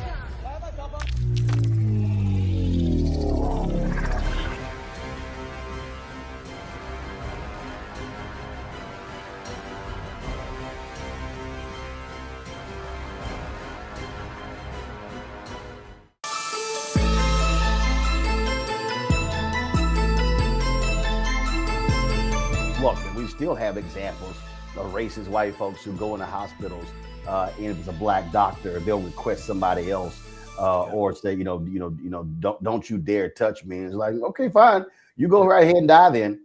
Yeah, I mean, it's real pathology. Absolutely. Freedom House lasts for how long in Pittsburgh? They began school in 67. They worked for the first time in 68. In fact, the first time paramedic ever took the streets anywhere in the world was in the immediate aftermath of the assassination of Martin Luther King Jr. In April of 1968. They were shut down in October of 1975. And were they shut down because of citywide adoption, and they wanted a more rigorous program? Why did it shut down? There was no more rigorous program. In 1975, President Gerald Ford realized that paramedics, based on what was happening in Pittsburgh, paramedics had taken off all across the country, and they had uneven training, uneven equipment, and uneven deployment. And so he said, we need to create a national standard. Freedom House was chosen to serve as a national standard. Their medical director, a doctor by the name of Nancy Caroline, wrote a textbook based on her work there. And that textbook is used to this day to train people all over the world. If you say emergency care in the streets to a pre-hospital provider, they will get misty-eyed. Everybody knows that book. Everybody knows Nancy Caroline. She took what she learned in Pittsburgh, she brought it to Israel and created their national healthcare program. This was as advanced an EMS program as existed anywhere in the city. The reason they were shut down is because a couple of years earlier, there had been a heroin epidemic in Pittsburgh. It had started in the early 70s in New York and had finally crept over into Pittsburgh. Because Peter Safar was an anesthesiologist by training, he turned to his paramedics and said, hey, look, heroin is just another opioid. I know how to reverse a heroin overdose in the same way that I know how to get someone out of anesthesia. It's a little known drug called Narcan. So the Freedom House paramedics are the first people in the world to use Narcan to reverse a heroin overdose. They do it. There just so happens to be a reporter from the Pittsburgh Post-Gazette who's following them around when they reverse this overdose. She writes this incredible article about this work that they did on a dark night in a back alley. And people in the city reading this article have two responses. One, this is amazing. And two, why them? The rest of the city does not have this. The rest of the city, if any other neighborhood has an overdose, that young man, that young woman, they die right where they fell. But in Pittsburgh, in the Hill, the poorest and most downtrodden and overlooked neighborhood in the entire city, they're being saved. And they become victims of their own success. People see, well, wait a minute, this incredible thing that's happening, but it's happening there and it's happening to them and it's not happening to me. Why? And they get very angry and they turn to the mayor, who for years has been trying to stop Freedom House from growing, and he has to explain why. So finally he says, okay, we'll start a citywide program. But he doesn't use Peter Safar, who invented CPR, who invented paramedics, who has been successfully running a paramedic program in his city now for 8 years. He gets new doctors and they recruit all new people, none of whom have any experience whatsoever on an ambulance. And he starts his own program. And it's perhaps not a coincidence that the paramedics that they roll out look nothing like the paramedics from Freedom House. So Freedom House starts, and the white folks wanted nothing to do with him. But then in 75, when they start saving the lives of black people with heroin overdoses, then the white folks like, yo, hey, what about us? And then the mayor, obviously pissed off and jealous of this unit, says, fine, we'll go ahead and do this, but let's screw the most experienced people. Let's not listen to them, talk to them, hear from them. We'll just take it from here.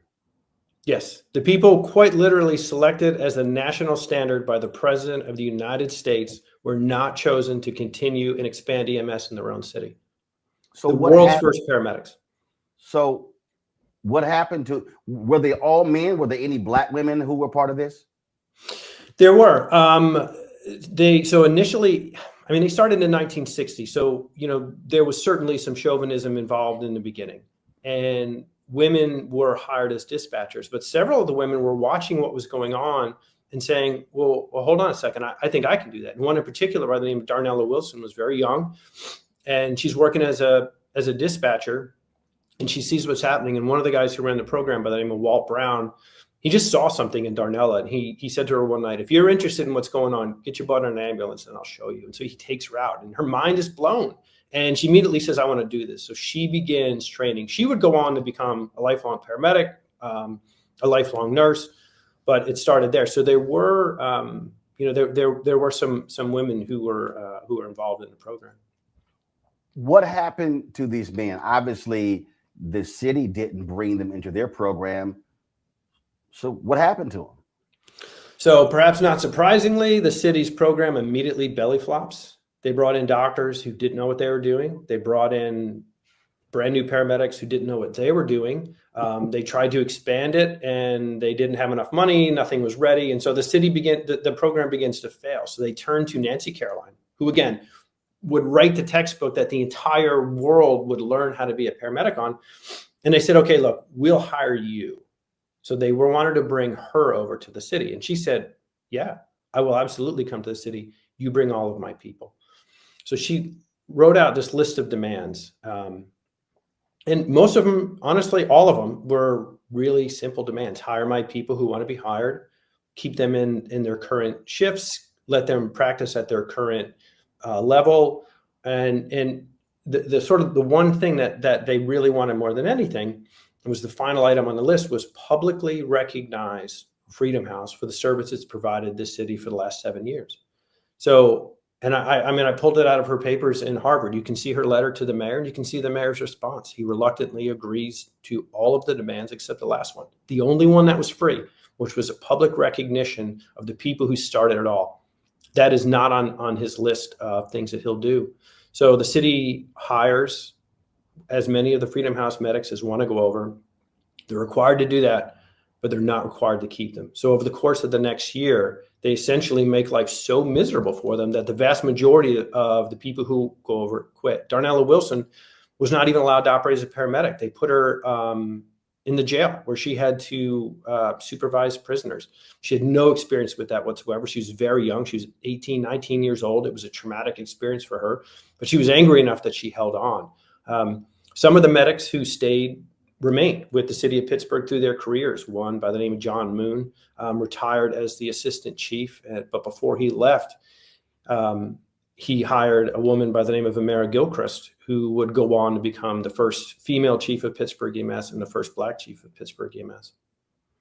The thing that is just incredulous, they have the experience, they have the knowledge, they have the success, and you were so spiteful, you were so racist that you would rather hire people to run a program who have no idea what they're doing, who are all white, because you do not want to use those black people. Yeah. Yeah. I mean, there's literally there's no way to look at it in any other way. From the city's reluctance through the 1970s there's no way to justify it because it doesn't happen in any other city, large or small, through its closing. It would be one thing if you could point to Freedom House and say, well, you know, yes, they were the first, but they didn't keep up and the world has passed them by. And so this needs to be advanced. Clearly not the case because they were selected by the US president to serve as the national standard. Their physician would go on to create the exact same program in other countries. These were people who had been on an ambulance for 7 years, had been responding to calls, were incredibly well experienced, and were from the neighborhood, who knew the city. Many of the people that they brought in were not from Pittsburgh, they were from outlying areas. So they were bringing in inexperienced people who didn't know anything, who were terrified, and who needed to have their hands held. I mean, there's just an incredible story of John Moon, one of the first medics. He sticks it out. He gets on with the city. He's placed as a third man on an ambulance, which is a 2-man crew by any measure. He's told, don't talk to anybody, don't touch anybody. You just carry our bag. This by 2 people with no experience, who had less training than he did. And he sits there and he's holding their bag. He's literally holding their bag until they get a critical call. They walk in on a man who is in cardiac arrest. These 2 brand new medics with no experience, who are technically now his superiors, who don't let him touch or talk to patients, turn to him in a panic and say, do something. And John in that moment realizes his power. I am well trained. I am experienced. I know what's going on. And he basically tells these guys, sit down and shut up. He gives them pointers. You do this, you do that. He runs the code. They get this person back. They get to the hospital, having saved this life. And he turns to them and he says, from now on, things are different and I'm in charge. But that shows you, the fact that he had to go through that shows you how ridiculous how ridiculous the whole thing is. I mean, there's no other way to explain why they were treated the way they were treated. But again, it's America. It shows you exactly who America is. It shows you exactly how people feel about this, and how the work of African Americans has been grossly underappreciated in this country. Are any of these individuals still alive? Yeah, there's about a half dozen. And when I began working on this program or this project, this story had been dormant for decades. All of this happened before I was born. I think largely they were resigned to the fact that nobody was going to know. And, over the last couple of years, people have started to pay attention. People have responded. Just last year, the mayor read a proclamation in which he publicly thanked them. The thing that they requested in 1975 that nobody had done, he did it.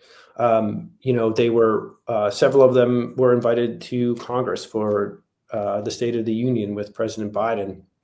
They have been given honorary degrees at universities. So people are now reaching out to them. People are recognizing them. Their contribution is being recognized. The EMS community as a whole did not know this existed. If you talk to people and you said, how did this all begin?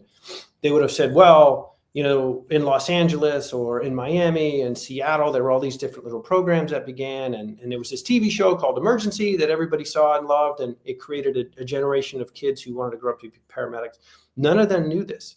And the EMS community, the medical community, is really embracing their story. So yeah, there are some of them who are still alive, but many, who died before they had the chance to get recognition. There was one woman I spoke to who said, my husband died without his kids really knowing what he had done.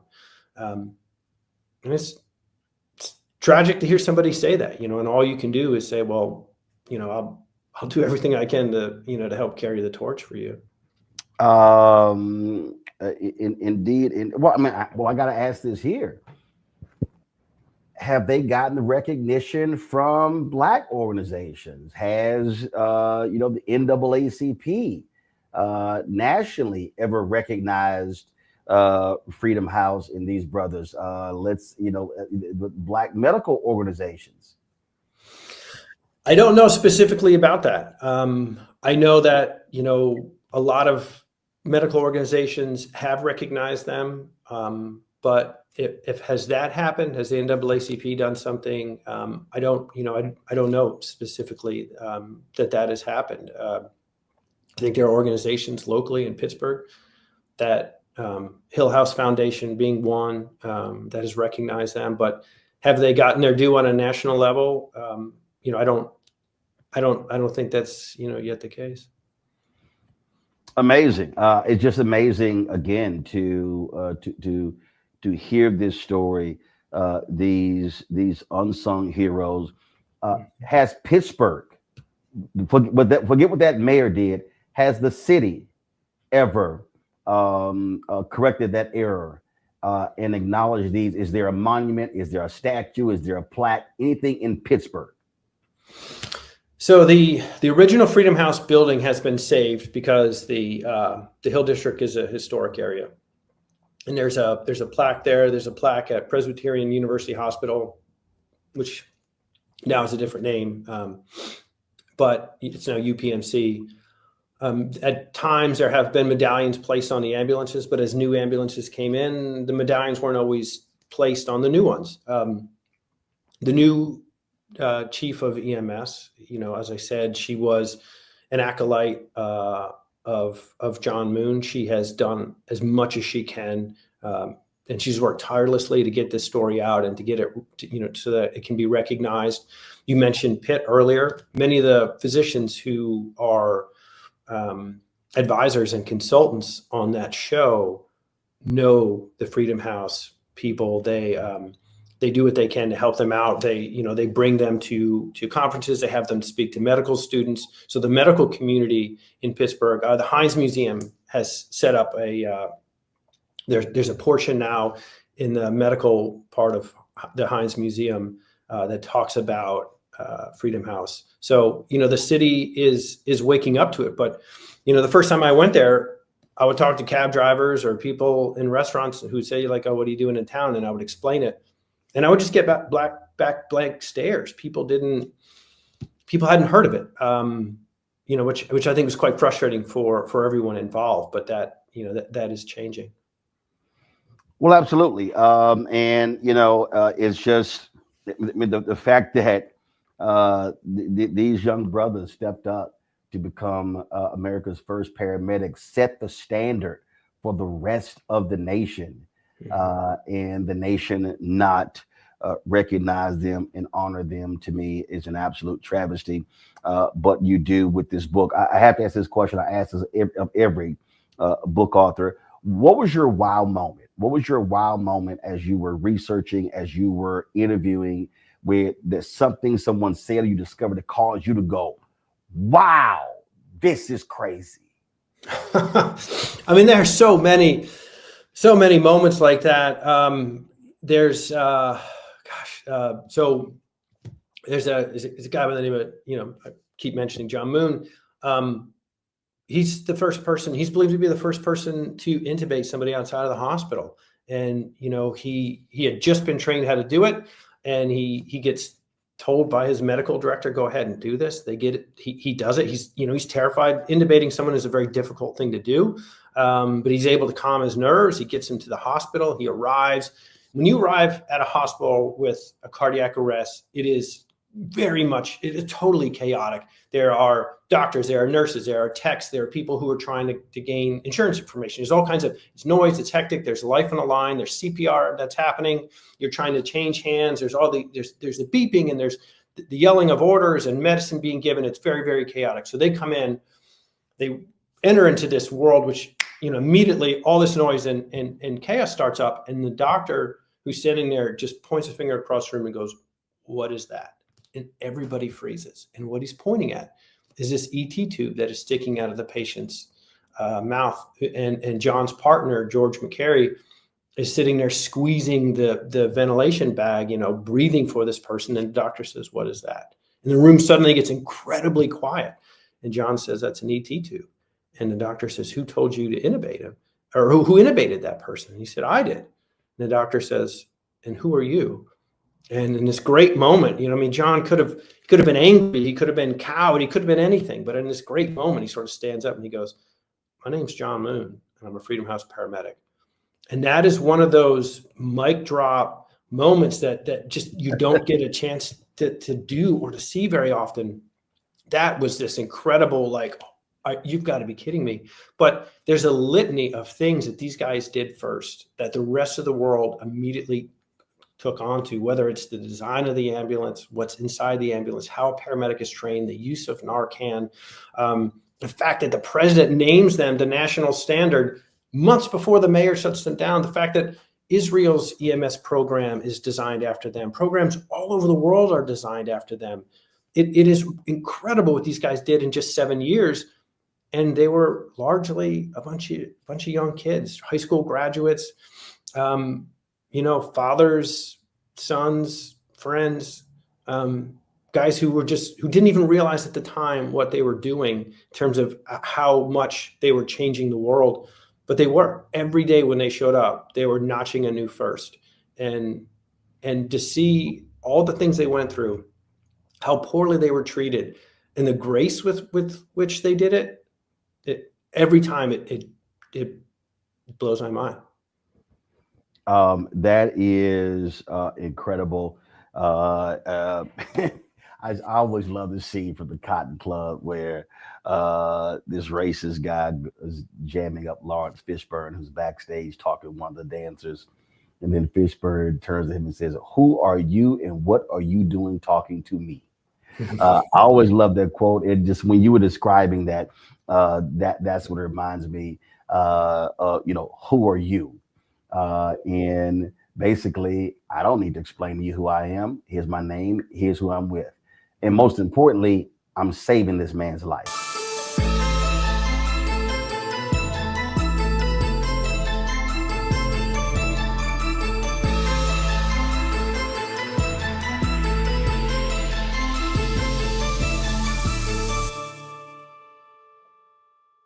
Hatred on the streets, a horrific scene, a white nationalist rally that descended into deadly violence. White people are losing their damn minds.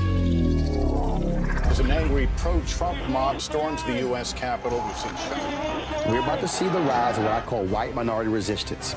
We have seen white folks in this country who simply cannot tolerate black folks voting. I think what we're seeing is the inevitable result of violent denial. This is part of American history. Every time that people of color have made progress, whether real or symbolic, there has been what Carol Anderson at Emory University calls white rage as a backlash. This is the rise of the Proud Boys and the Boogaloo Boys. America, there's going to be more of this. Here's all the Proud Boys, guys. This country is getting increasingly racist in its behaviors and its attitudes because of the fear of white people. The fear that they're taking our jobs, they're taking our resources, they're taking our women. This is white fear.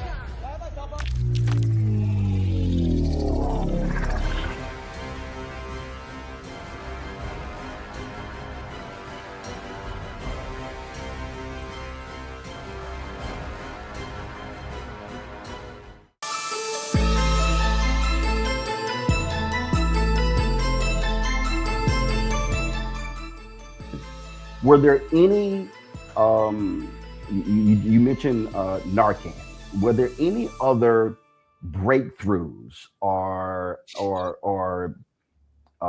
historic things, never done before, things that they created that still is the standard today?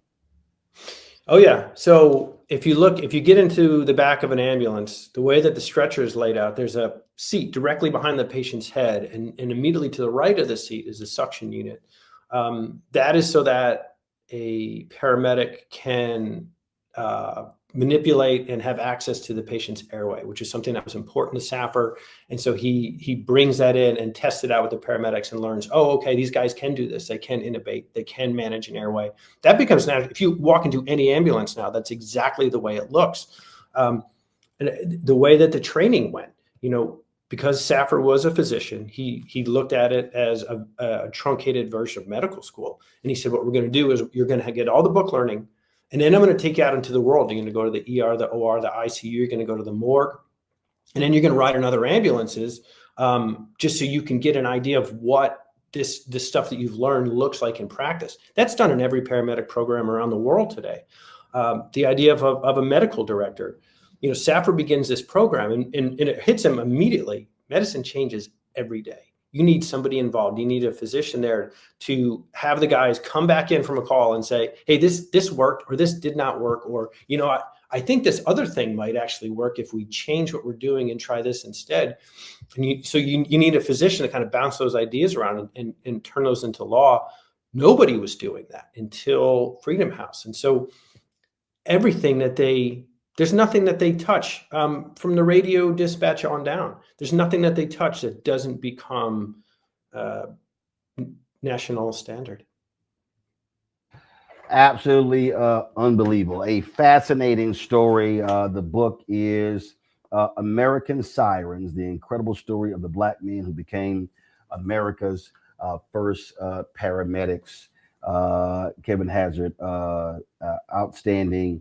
And I'm sure that a lot of people will learn so much about, again, this missing and untold piece of American history, which is, of course, Black history is American history. Kevin, we appreciate it. Thanks a lot. Thank you. I really appreciate it. Spoke an incredible conversation there with Kevin. Be sure to get his book, American Sirens. And I hope y'all appreciated the conversation with Kevin as well as Ellie Mistel. This is why we do Roland Martin Unfiltered in the Black Star Network, bringing you deep, thoughtful conversations you're not going to get anywhere else. All right, folks. Now, listen, lots going on. So do this here. We're done with the show, but don't forget, support the work that we do. Join our Bring the Funk fan club. Your dollars are critically important to the work that we do. You want to contribute via Cash App, use the Stripe QR code. You see it right here on the screen. Click the Cash App Pay button to contribute. You can also use this for credit card as well. Checks and money order. Make them payable to Roland Martin Unfiltered. Mail them to P.O. Box 57196, Washington, D.C. 20037 7-0196. PayPal is rmartin unfiltered, Venmo RM unfiltered, Zelle Roland at RolandSMartin.com, Roland at RolandMartinUnfiltered.com.